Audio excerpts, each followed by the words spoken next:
agradecemos, Pai, porque nós sabemos que o Senhor está aqui. Eu te peço no nome de Jesus, Deus, que o Senhor toque nas nossas mentes, nos nossos corações, Deus, para que a gente receba a Tua palavra hoje, que ela caia em terreno fértil, Pai, e que frutifique nas nossas vidas. Eu te peço, Deus, se há algo incomodando o nosso coração, se há alguma inquietude, Deus, eu te peço que o Senhor tire agora. Nos ajude a se concentrar na Tua palavra, Pai. Nos ajude a se concentrar e ver o Senhor. Nós queremos ver o Senhor nessa noite, Pai. No nome de Jesus. Amém. E aí, vocês estão bem? Uhul. Para começar, eu queria resumir tudo que a gente já viu nessa série. Nós estamos na série Revestidos do Espírito. E na primeira semana, o Tiago falou que é o Espírito que nos coloca de pé. Lembram disso? O Espírito Santo que nos coloca de pé. Aí o Du falou que é o Espírito Santo que nos dá lucidez. Gostei dessa palavra. Quem lembra sabe o que significa.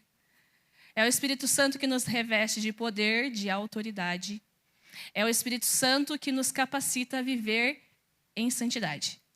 E hoje eu quero finalizar essa série. Então preste muita atenção que nós vamos finalizar hoje essa série.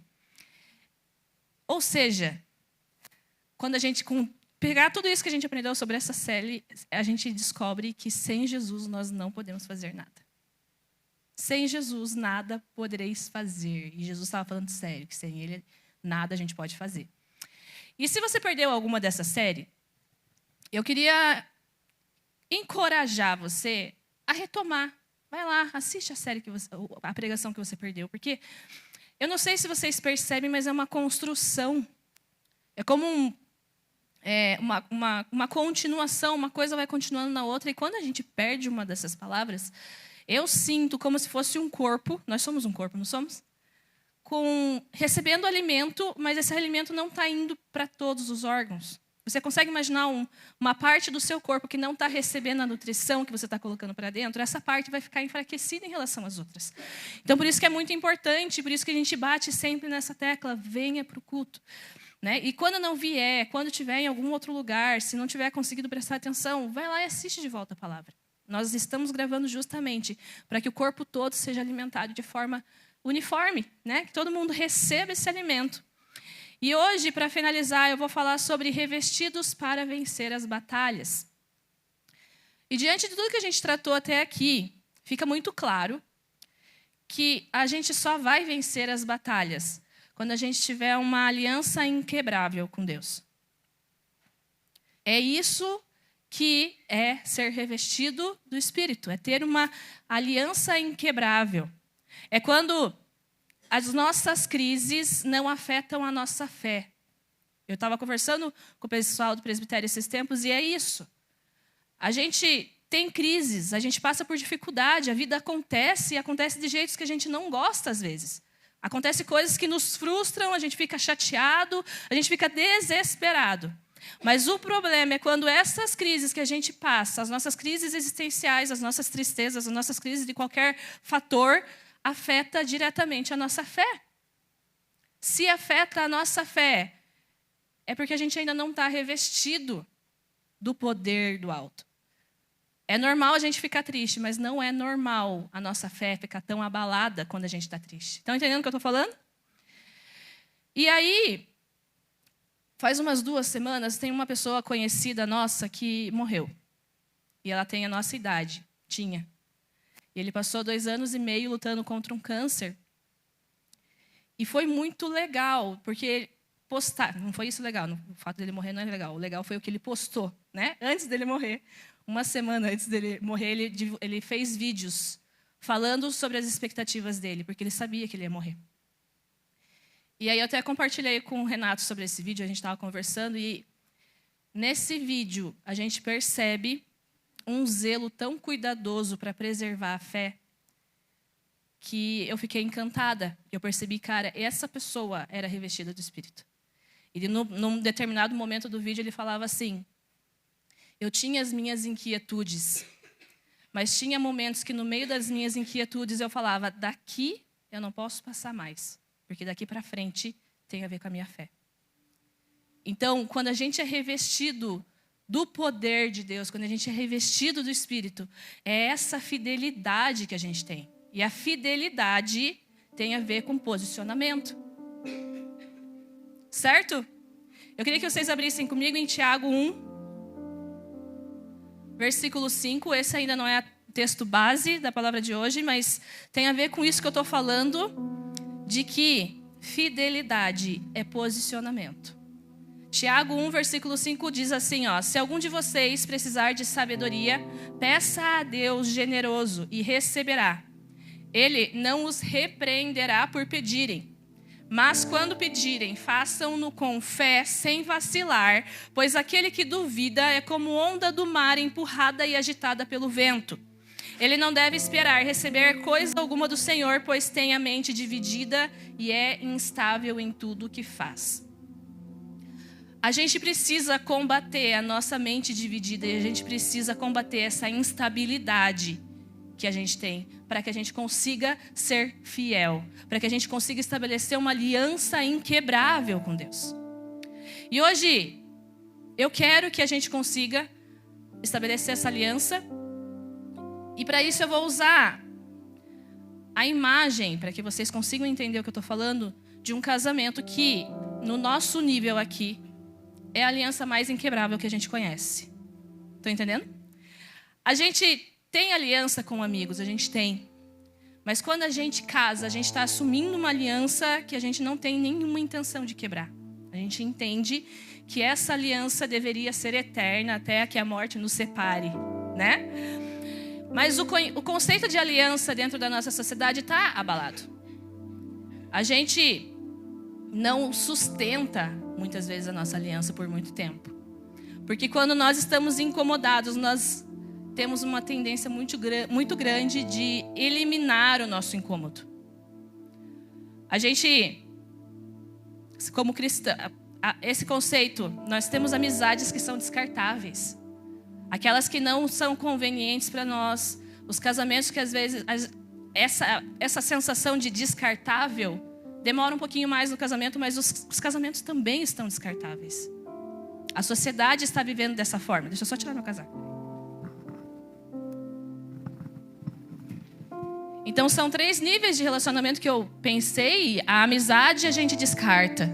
O casamento a gente descarta. E muitas vezes o nosso relacionamento com Deus também a gente descarta.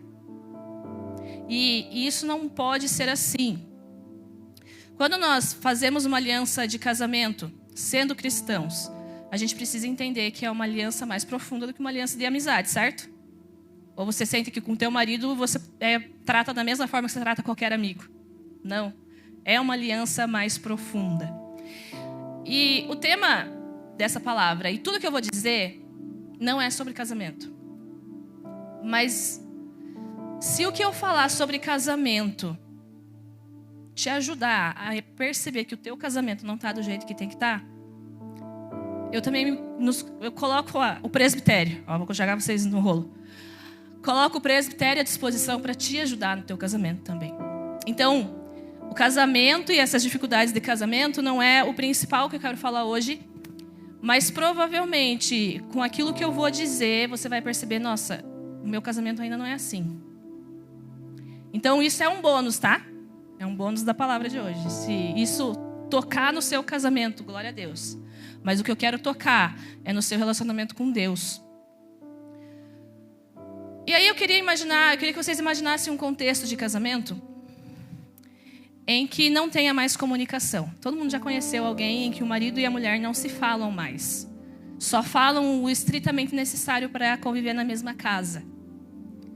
Então, simplesmente não tem mais conexão entre esses dois. Se o casamento está nesse nível, se um não fala com o outro, eu nem considero isso um casamento. Você estar na mesma casa com alguém não é um casamento. E aí, muitas vezes a gente tem um relacionamento com Deus que a gente não fala com Ele. O não falar em um casamento enfraquece o relacionamento.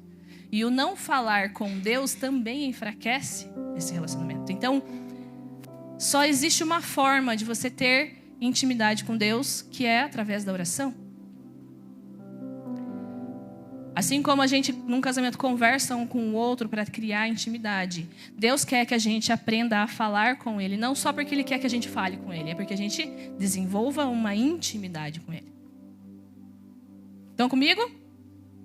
E pensando em tudo isso, eu pensei em 3 coisas que fazem essa aliança do casamento ser inquebrável. É a nudez, uma comunicação recíproca e a fertilidade. E aí eu vou falar sobre todas essas 3 coisas, tá? E o texto base é Efésios 6, então, por favor, abram. Efésios 6, versículo 10.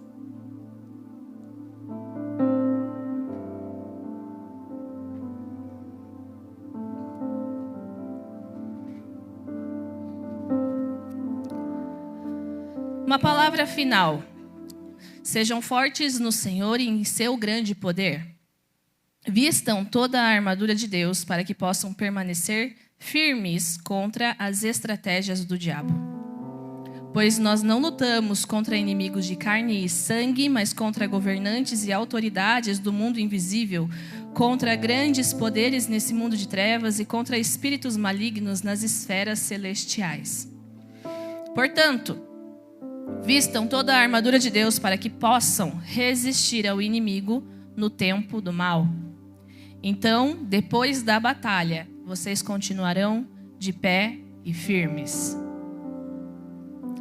Essa semana que passou, a gente sentiu que a igreja estava passando por uma batalha. E a gente convocou uma semana de oração. Para quê? Para que a gente possa ficar de pé e firmes depois de vencer a batalha. Assim, mantenham sua posição, colocando o cinto da verdade, a couraça da justiça, como calçados, usem a paz das boas novas, para que estejam inteiramente preparados. Em todas as situações, levantem o escudo da fé, para deter as flechas do fogo do maligno. Usem a salvação como capacete e empunhem a espada do Espírito, que é a palavra de Deus. Orem no Espírito, em todos os momentos e ocasiões. Permaneçam atentos e sejam persistentes em suas orações por todo o povo santo. Então, esse texto todo mundo conhece, é o texto que fala a respeito da armadura de Deus. E a armadura não é física, é espiritual. E o jeito de vestir essa armadura é através da oração. O versículo 18 fala: orem no Espírito em todos os momentos e ocasiões. O único jeito de você vestir essa armadura é através da oração. É quando a gente ora que a gente percebe que estamos vivendo em mentira, que não estamos usando o cinto. No momento que a gente ora que a gente percebe que a gente está se apoiando na nossa própria justiça. É no momento que a gente está orando que a gente percebe que a gente não está preparado para calçar os pés dos evangelhos da paz. É quando a gente está orando que a gente percebe que a nossa fé está enfraquecida, que ela está vacilando. É no momento que a gente ora que a gente percebe que não está tendo palavra de Deus dentro de nós. É no momento que a gente ora que a gente consegue perceber que a gente precisa dessa armadura. Só que a gente não nasce sabendo orar. Eu observo meus filhos orando, eu incentivo meus filhos a orar e eu me questiono quando que a oração dos meus filhos vai deixar de ser automática. Porque a gente não sabe orar. A gente ora e a gente repete e a gente às vezes faz a mesma oração todos os dias porque a gente não sabe. Mas o jeito dos meus filhos orarem é orando. O jeito deles aprenderem a orar é orando. E é observando alguém que ora de um jeito diferente do que eles oram. Eu já falei para o Ju, um dia eu queria orar como o Ju. Vocês já observaram o Ju orando? Quando a gente ora, a gente vê alguém orando e a gente pensa, nossa, eu queria conseguir orar desse jeito. É assim que a gente aprende. Por quê? Porque a gente questiona, será que a gente está orando direito? Então, eu até planejei uma aula para o Ministério Infantil sobre isso. E aí eu coloquei algumas dicas ali de como a gente pode ensinar as crianças a orar. A gente precisa orar para que eles percebam como que faz. E muitas vezes a gente não sabe orar, e daí a gente não frequenta lugares onde as pessoas oram. Ou por quê? Na sala de oração. Se a gente não sabe orar, a sala de oração não vai ser um lugar agradável para você. Porque você não vai estar fazendo nada. Mas é nesse lugar que você precisa estar para aprender a orar. Para observar outras pessoas orando e falar, nossa, eu preciso chegar ali. A gente precisa estar em contato com outras pessoas orando para aprender. Mas a verdade é que quando a gente não sabe orar, orar é cansativo demais. E aí a gente evita esse lugar e aí a gente não evolui, a gente fica parado, patinando no mesmo lugar. A comunicação é aprendida também. Essa semana que passou eu percebi que eu estou há 15 anos casado com o Tiago e eu ainda não aprendi a me comunicar com ele. Eu ainda estou aprendendo. Pasmem. Todo mundo está aprendendo a se comunicar. Então, quando eu falo assim, a oração é importante, eu não quero que quando você pense, nossa, eu não oro, você sinta uma culpa, mas que você sinta uma vontade de melhorar essa área da tua vida. Porque é aprendido. E aí a gente vai para o primeiro tópico daquilo que eu falei sobre casamento, que é a nudez. Deus não quer só que a gente ore. Deus quer que a gente ore de um jeito que a gente desenvolva intimidade. Então, para tornar a minha aliança firme, eu preciso estar disposto em entrar na presença de Deus completamente descoberta. Num casamento, a gente entra na presença um do outro, fisicamente nu, mas também emocionalmente. A gente tem que estar nu diante de Deus, da mesma forma que isso acontece num casamento. Em Lucas 2:40, e uma vez eu já preguei sobre isso, fala que Jesus crescia e se fortalecia. E aí a gente pensa, muitas vezes, que a gente também cresceu e se fortaleceu. Mas muitas vezes a gente, diferente de Jesus, a gente cresce e enfraquece. Nós estamos crescendo e enfraquecendo, porque o nosso conceito de se fortalecer está muito mais para fazer o necessário para sobreviver. E a gente pensa que a gente é forte, mas a gente só está fazendo o necessário para conseguir sobreviver. A gente evita lugares, a gente evita pessoas, a gente evita situações que podem nos machucar. Da forma que já nos machucaram antes, que a gente quase morreu algum dia, a gente pensa, eu nunca mais vou passar por isso, então eu preciso evitar tais coisas. E aí, a gente percebe que isso não é força, é cada vez estar mais encurralado. A gente se encurrala e a gente acha que a gente é forte. Porque daí a gente nunca mais sofreu como a gente sofreu antes. Nós pensamos que estamos fortes, mas nós só criamos uma casca protetora que impede todo mundo de entrar. Porque por trás dessa capa tem uma extrema fragilidade. Aí quando alguém consegue ultrapassar essa capa, essa pessoa consegue te matar com uma palavra que ela diz para você. De tão frágil que você é por dentro. Tem um momento que eu estava orando e eu entendi que o plano de Deus é que eu seja como um jardim fechado. E isso está em Isaías 58, é um texto que eu sempre falo, mas também foi em Cânticos 4:12 que Jesus falou isso para mim. Que eu sou como um jardim fechado. Dentro do meu jardim, as pessoas entram, elas contemplam o meu jardim. Mas é a minha responsabilidade não permitir que ninguém tire nada de lá e nem plante nada lá. Porque o único que tem o direito de fazer isso é Jesus. Quando você me tratar mal, quando você me rejeitar, quando você me ignorar no WhatsApp, eu posso ficar triste. Mas eu não vou deixar nenhuma planta que Jesus plantou no meu coração ser arrancada. E é isso que Deus planeja para uma pessoa que é forte. Estão entendendo? Estão comigo? Eu vou continuar inteira. Você vai entrar, mas eu não vou deixar você arrancar um pedaço de mim. Isso é a força que Jesus planejou para a gente. O reino de Deus se parece muito mais com uma cidade fortificada, em que o inimigo não entra, mas que a porta se abre para os moradores entrarem e saírem livremente, do que com uma fruta. E agora eu quero que vocês imaginem essa fruta. antes de imaginar uma fruta, eu queria que vocês lembrassem daquilo que a gente acabou de ler. A nossa luta não é contra carne e sangue, mas contra o quê? Potestades e todas as outras coisas. Muitas vezes a gente se protege, a gente cria uma capa e se protege das pessoas, porque é como se elas fossem nossos inimigos, mas elas não são. A gente precisa perceber que a gente não precisa se proteger tanto assim. E às vezes nós somos como uma fruta. E tem fruta que a aparência por fora é muito dura, muito rígida, mas por dentro é doce. Às vezes a gente fica mostrando para as pessoas que a gente é muito ruim, mas por dentro tem uma doçura que a gente esconde de todo mundo por medo de se machucar.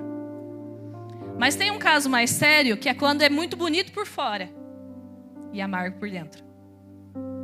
Acontece também.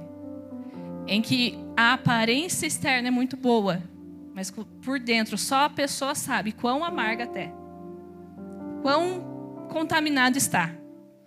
Então isso é mais sério, por quê? Porque é o que Jesus falou lá em Mateus 23. Ai de vocês, mestres da lei, fariseus hipócritas, vocês são como sepulcros caiados, bonitos por fora, mas por dentro estão cheios de ossos e todo tipo de imundície. Assim são vocês, por fora parecem justos ao povo, mas por dentro estão cheios de hipocrisia e maldade. Então, muitas vezes a gente pensa que a gente está forte, mas a gente só virou resistente. A gente só ficou protegido. E por dentro a gente está mais frágil do que nunca. Não é isso que Deus planejou.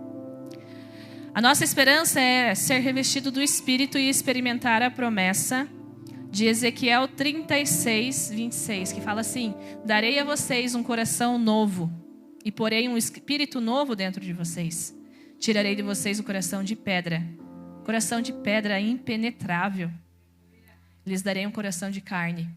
A Sil falou desse versículo agora na hora da palavra da oferta. Quando a gente consegue entender que é o Espírito que transforma esse coração endurecido, a gente se reveste dele e a gente permite que ele tenha liberdade.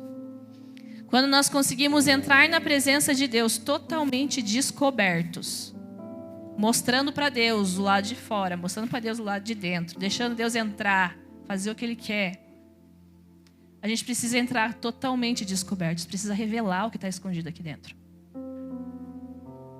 Sem essa casca protetora. Porque Deus não quer o nosso mal. É a primeira vez que a gente veste o cinto da verdade. Muitas vezes a gente se relaciona com Deus de forma muito superficial, porque a gente não aprendeu a ficar nu diante dele. E se a gente aprende a ficar nu diante dele, a gente percebe, agora eu estou usando o cinto da verdade. Só que quando a gente coloca o cinto da verdade, a gente percebe que a couraça da justiça que eu estava usando até agora não serve. É no primeiro momento que a gente percebe, eu preciso de uma justiça melhor do que a minha. Porque a Bíblia diz que a minha justiça é como trapo de imundícia. Em Isaías 64, 6, fala assim, ó, somos como o impuro, todos nós. Todos os nossos atos de justiça são como trapo imundo. Murchamos como folha, e como o vento, as nossas iniquidades nos levam para longe. Quando a gente veste o cinto da verdade, a gente olha quem a gente realmente é e entra na presença de Deus completamente descoberto, a gente percebe que o trapo de imundícia que eu estava usando para me cobrir não presta. É como as folhas de figueira que Adão e Eva estavam usando. Murcham e não presta mais. E aí a gente percebe, eu preciso de Jesus. É a justiça de Jesus que vai me proteger, porque a minha não é uma justiça boa o suficiente. E aí a gente entra no nosso próximo tópico. Então, primeiro, para que você tenha uma aliança inquebrável, você precisa entrar na presença de Deus completamente descoberto e se comunicar com Ele, não só para falar com Ele, mas para criar intimidade com Ele. É totalmente diferente. E aí a gente entra no segundo, que é a comunicação recíproca. Um casamento em que uma pessoa fala e a outra obedece, não é um casamento. Um casamento em que uma pessoa fala e a outra obedece não é um casamento, não é uma aliança. E se é assim que eu me relaciono com Deus, não há intimidade nisso. Se é Deus que fala e eu obedeço, aí tudo bem, menos mal. Porque aí eu entendo que Deus é Deus e eu sou eu. O problema é que nós nos relacionamos com Deus achando que é a gente que fala e é Deus que obedece. Isso não vai funcionar. Isso não é uma aliança. E Deus não é assim. Nós não precisamos aprender a falar com Deus somente. A gente precisa aprender a ouvir Deus. Então, por isso que eu falei que a comunicação precisa ser recíproca. Quando uma pessoa fala e a outra ouve, não fala, isso não cria intimidade. Isso não é uma aliança. Então, quando a gente aprende a falar com Deus, nesse nível, a gente precisa diferenciar o que é murmuração do que é lamentação. Eu já falei isso várias vezes também. Sempre eu caio nisso. Murmurar é diferente de lamentar. Quando a gente se comunica com Deus, a gente precisa diferenciar desonra e arrogância de um questionamento sincero e humilde. Por que isso é tão importante? Porque se eu não lamento, se eu não mostro, se eu escondo as minhas lamentações de Deus, por achar que Deus é frágil demais para entender o que eu estou sentindo, para entender o que eu estou falando, para aceitar e saber que dentro de mim tem uma coisa feia. Se eu sinto coisas, eu não falo a respeito delas com Deus, isso tudo apodrece dentro de mim. E me fazem rejeitar Deus. Enfraquecem o meu amor por Deus, enfraquecem meu respeito por Deus, o meu temor por Deus. E distorcem a visão que eu tenho dele. Em 2 Samuel 6 tem uma história que Davi vem dançando e a mulher dele fala, a Bíblia fala que ela rejeitou no coração dela. Aqui, ó, Mical, filha de Saul, observava de uma janela. E ao ver o rei Davi dançando e comemorando perante o Senhor, ela desprezou ele em seu coração. Se a gente tem um relacionamento com Deus só superficial, em que a gente não se descobre diante dele, se a gente só ouve o que Deus fala e a gente não responde, ou a gente só fala e não ouve, muitas vezes a lamentação apodrece dentro de nós e a gente rejeita Deus dentro do nosso coração e a gente não cria intimidade. A gente não aprofunda esse relacionamento. E aí, não é uma aliança inquebrável. Por isso que é tão importante vestir o cinto da verdade. Aí tem uma coisa que o Du sempre fala, é que a gente não pode tratar a exceção como regra. Isso é verdade. E tem uma regra. A gente fala, Deus responde. Essa é uma regra. Daí eu fiquei pensando, até acontece de Deus falar com a gente sem a gente falar com Ele. Acontece, mas é uma exceção. E mesmo nesses casos em que a gente percebe coisas sobrenaturais acontecendo com pessoas que não procuram Deus, em algum momento aquela pessoa provavelmente teve uma oração oculta, sincera e falando: Deus, se você existe, fala comigo. Pelo menos as pessoas que eu conheço que tiveram um encontro genuíno e profundo com Deus, elas estavam realmente desesperadas. E elas falaram: Deus, se você existe, me mostra. E foi ela fazer essa oração, as coisas começaram a mudar. Então a regra é: eu falo, Deus responde. O problema é que nós temos questionamentos que a gente nunca teve coragem de falar para Deus. E aí essas coisas apodrecem no nosso coração. A gente faz de conta que não está olhando e Deus faz de conta que não está respondendo. E aí a gente fica sem crescer. E a nossa aliança quebra por causa de podridão dentro do nosso coração. Então, quando nós não falamos com Deus, dificilmente nós vamos ouvir Deus. E que fique claro, é por resistência nossa e não dele. Às vezes ele pode até estar tentando falar, mas você não está ouvindo, porque você não falou com ele. Aí eu vou dar mais uma daquelas palavras bônus de casamento. Você é dessas pessoas que inicia uma greve de silêncio e fica com raiva porque o seu cônjuge não te procura?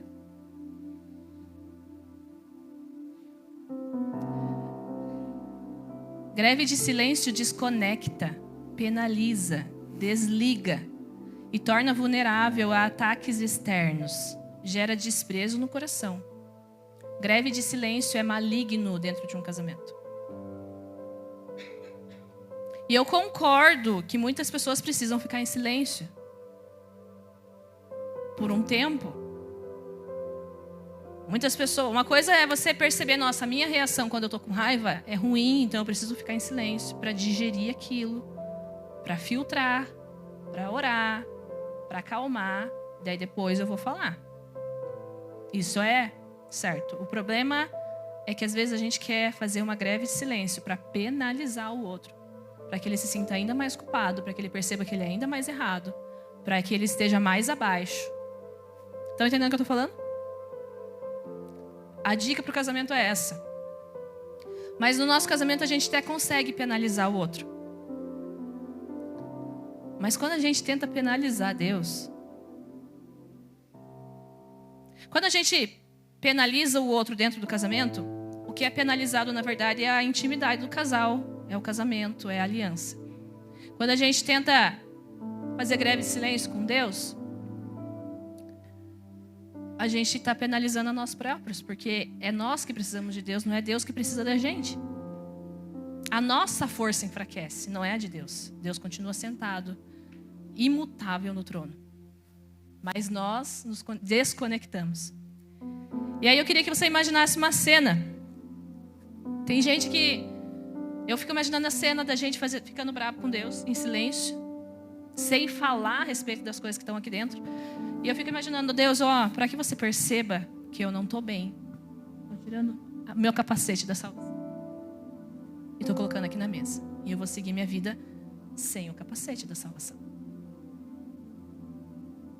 Só que quando eu tiro o capacete da salvação, sem o capacete, eu não estou protegida. Essas flechas que você leva na mente quando está sem o capacete podem te deixar bem confuso, desorientado e até atormentado. O capacete não se tira. Você precisa ficar o tempo todo com ele. A salvação não é uma coisa que eu tiro hoje, amanhã eu pego de novo, depois eu tiro de novo. Não. Ela precisa proteger a nossa mente. Aí tem um texto que eu gosto, Romanos 1, 21, fala assim, porque tendo conhecido a Deus, não o glorificaram como Deus, nem lhe renderam graças, mas os seus pensamentos tornaram-se fúteis e os seus corações insensatos se obscureceram. Aí eu fui procurar o que significa obscurecer. Privar da razão, do discernimento, cegar, obcecar, tornar-se escuro ou menos claro, menos distinto, privar de luz, apagar-se. Aí, aquele texto fala assim, tendo conhecido a Deus, não glorificaram como Deus, não renderam graças e por isso ficaram com a mente obscurecida. Então, não importa o quanto que você conhece de Deus, se você conhece assim, ou se você conhece muito, se você recém se converteu, ou se você está convertido desde que você nasceu, o conhecimento que você tem de Deus precisa te levar a adorar a Ele e render graças a Ele. Porque se você não fizer isso com aquilo que você conhece, você fica com a mente obscurecida. Aí tem outros textos que fala, Romanos 12, 3 fala para a gente viver de acordo com a medida de fé que Deus lhe concedeu. E em Filipenses 3, 13 fala, 16 eu acho. Filipenses 3, 16 fala, tão somente vivamos de acordo com o que já alcançamos. Todo mundo que está aqui conhece alguma coisa de Deus. E o que é que você está fazendo com esse conhecimento? Esse conhecimento está te gerando adoração? Está gerando graças? Ações de graças? A palavra de sexta, depois o Tiago acho que vai postar, ele falou assim que é assustador que as pessoas, tendo ouvido Deus, continuam com a mesma vida. Semana após semana a gente vem para ouvir a Deus, sem colocar em prática o que Ele já falou. Isso é assustador. Se Deus já te falou um dia, você precisa pegar essa palavra e fazer ela frutificar na tua vida. Se a gente vem semana após semana ouvir a Deus, nós não estamos crescendo, e não colocando em prática, nós não estamos crescendo e nos fortalecendo. Certo? E o último tópico que eu quero falar é sobre fertilidade. O casamento não precisa ter filho para ser casamento.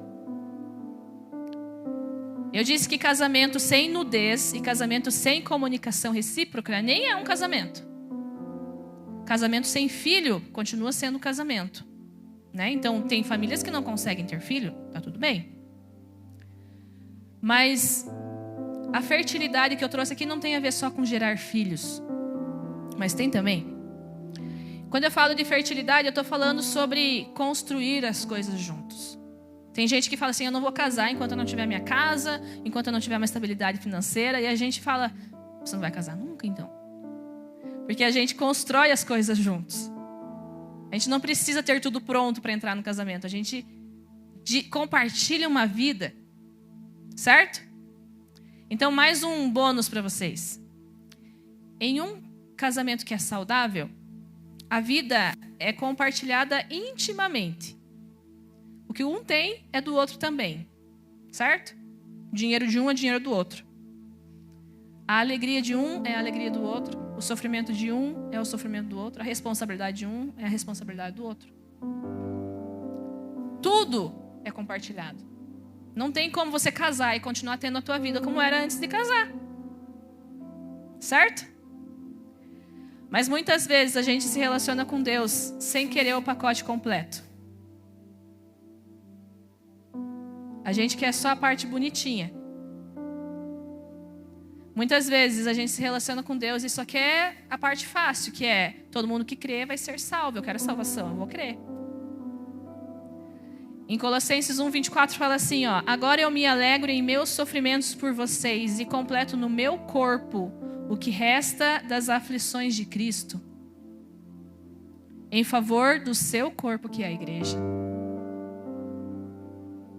Se eu sigo Cristo, eu tenho que sofrer o que o corpo dele está sofrendo.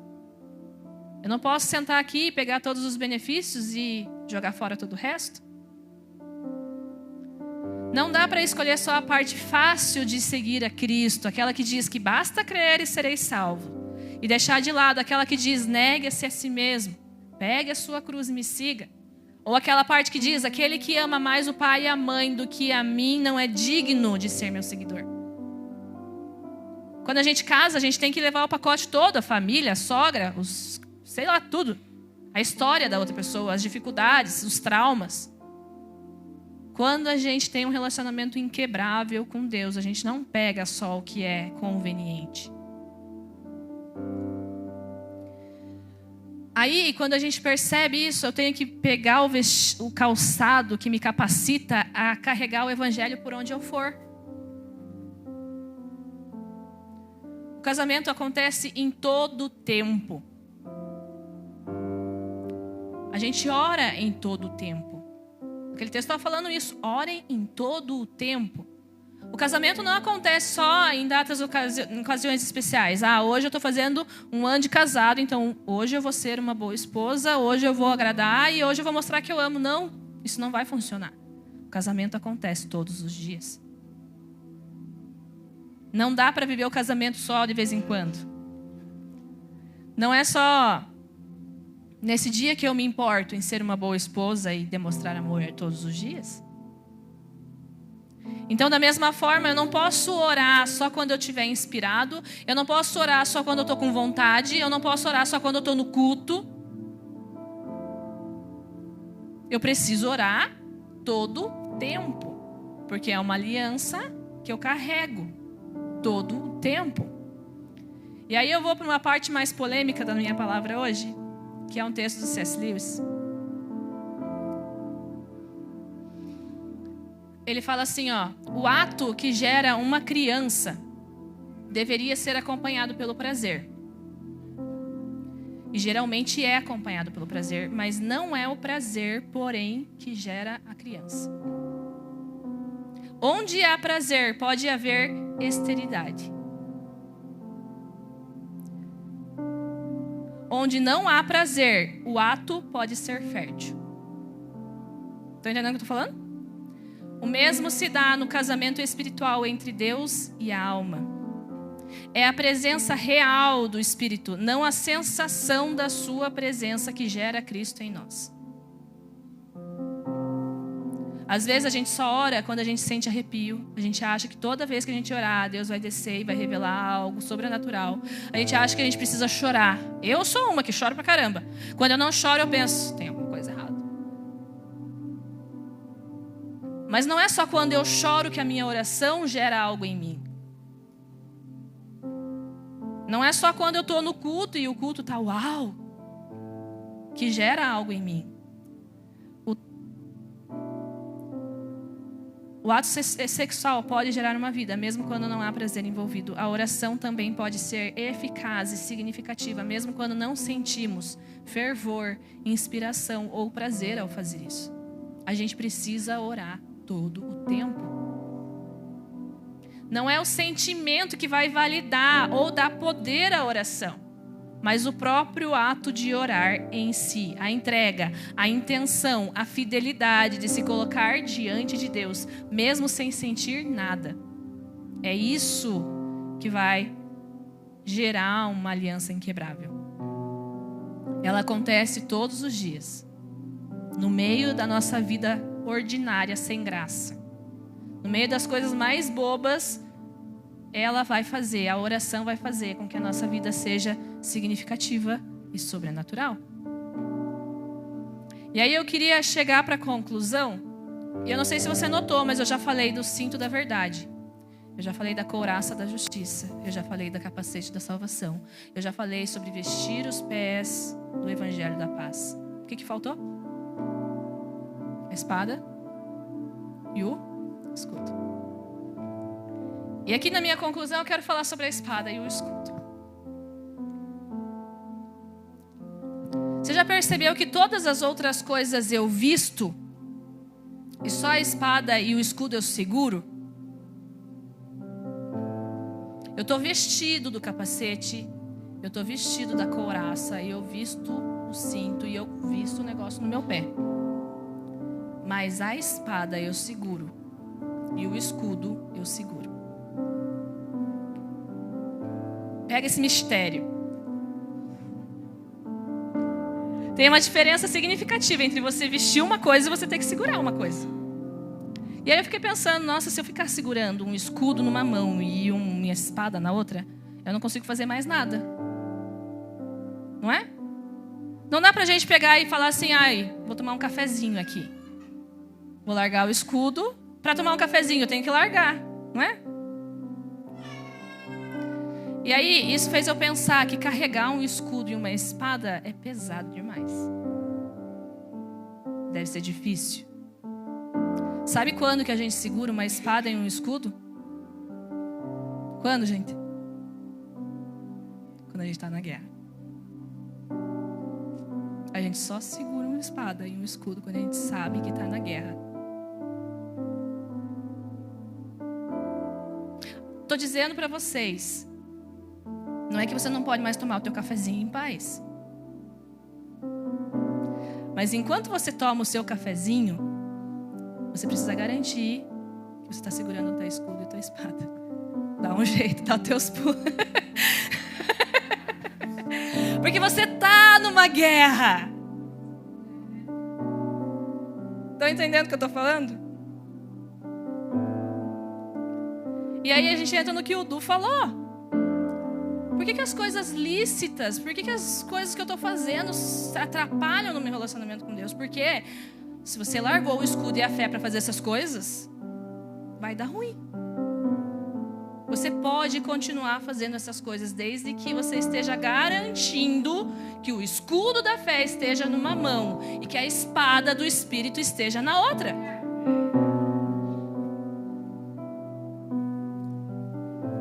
Isso me leva a concluir que a palavra de Deus, ser cheio da palavra de Deus e sustentar a minha fé, mesmo que seja pesado demais, se eu acho e se eu entendo que é disso que depende a minha vida, eu vou carregar.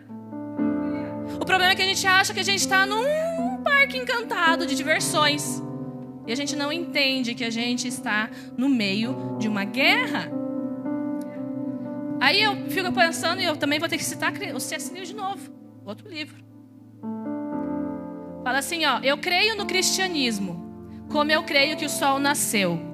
Não apenas porque o vejo, mas porque por ele eu vejo todas as outras coisas. Com a espada, com o escudo, eu faço todas as outras coisas. Eu não posso largar a minha fé, eu não posso largar a palavra em momento nenhum. Você vai tomar o seu cafezinho, mas enquanto você toma o seu cafezinho, saiba que o mais importante da tua vida não é o seu cafezinho. O mais importante na sua vida é continuar segurando aquilo que preserva a sua vida em primeiro lugar. Que é a palavra e a fé. Neemias construía um muro da cidade com uma mão. E com a outra ele se protegia dos inimigos. É essa consciência que a gente precisa ter. A gente vai continuar vivendo a nossa vida, mas com um entendimento novo. Aí eu vou para a minha escola, da aula, segurando a minha fé, segurando o meu escudo, segurando a minha palavra, minha espada. Aí eu vou ler um livro para meus filhos antes de dormir, segurando a minha espada, segurando o meu escudo. Aí eu vou cozinhar para minha família comer, segurando a minha espada, segurando o meu escudo. Aí eu vou pregar aqui na frente, segurando a minha espada, segurando o meu escudo. Tudo o que eu for fazer precisa ser segurando a minha espada e segurando o meu espírito. É isso que é ser revestida do Espírito. Quando eu realmente estou forte em Cristo e no seu poder, eu finalmente entendo que Ele é a minha vida e que sem Ele eu não sou ninguém. Vocês estão entendendo o que eu estou falando? E eu estou para finalizar, nem sei quanto tempo passou. Mas a gente está falando sobre ser escondido em Cristo. Se eu não falo com Cristo, eu não estou escondido em Cristo. Se eu não oro, eu não tenho Cristo em mim. E eu não estou revestido desse Espírito. E eu estou vulnerável. E daí, quando eu estava escrevendo, eu pensei numa música do José Júnior. Fala assim, ó. Se você tirar Jesus de mim, não sobra nada. Se eu me mantenho abraçado a ti, as suas costas são o meu escudo. E os seus braços ao redor de mim são como muralha. E os seus olhos são faróis que mantêm acesa a candeia do meu corpo. E a certeza que eu tenho é que sem ti não sobreviveria. Se tirar você de mim, não me resta nada. Viver desse jeito é viver sendo revestido do Espírito. Então eu queria que vocês fechassem os seus olhos e pensassem sobre isso. Talvez você até fale com Deus, mas você não fala tudo o que deveria falar. Talvez você até fale com Deus, mas você não está ouvindo o que Ele está falando. Talvez você até fale com Deus,